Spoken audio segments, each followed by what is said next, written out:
Welcome to the Unreal BootCamp lesson on initializing the brainCloud wrapper. A quick note, this lesson was updated and re-released in April 2024. We've had a few requests to display the app version and the brainCloud version in the game. As a result, this lesson has been updated to hook up the brainCloud version to the heads-up display. The rest of the lessons in the Unreal BootCamp have not been re-recorded, so they will not reflect this change.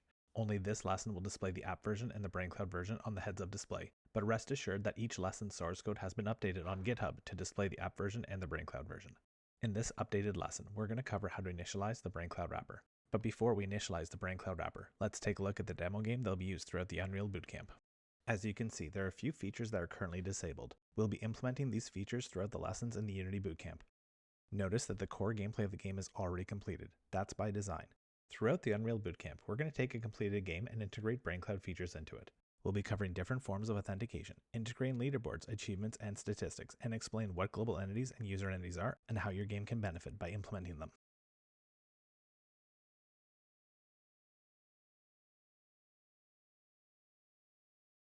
Stop the app. Navigate into Xcode and open the spaceshooter.build.cs file. We need to add some dependencies. To the public dependencies, add BC Client plugin, online subsystem, and online subsystem utils. To the private dependencies, add JSON. Finally, add a statement to declare dynamically loaded module names and add online subsystem brainCloud as an entry. Navigate to the constants.h file. Here we're going to declare several brainCloud constants. The first one will be the brainCloud server URL. The next two will be for the app ID and the app secret. To get that information, open Safari and navigate to the brainCloud portal. In the Designs Core App Info Application IDs page, make note of the app's ID and copy the app secret. Return to Xcode and enter the app ID.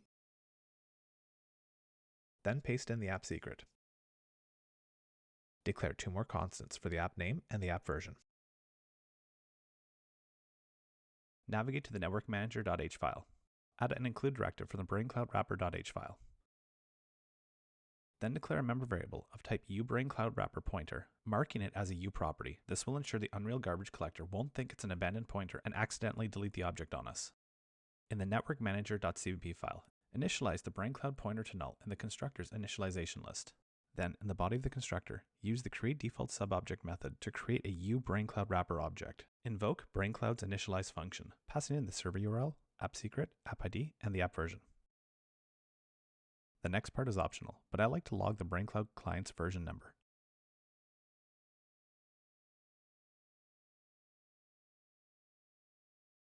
In the tick method, invoke the brainCloud's runCallbacks method. Failing to do so will result in your app not receiving callback responses from the brainCloud server. Below, in the getBrainCloud client version method, we need to return the brainCloud client version. This will allow the brainCloud client version to be visible on the heads-up display. Stop the editor from running and then click the Run button. Once the Unreal editor opens, click Run.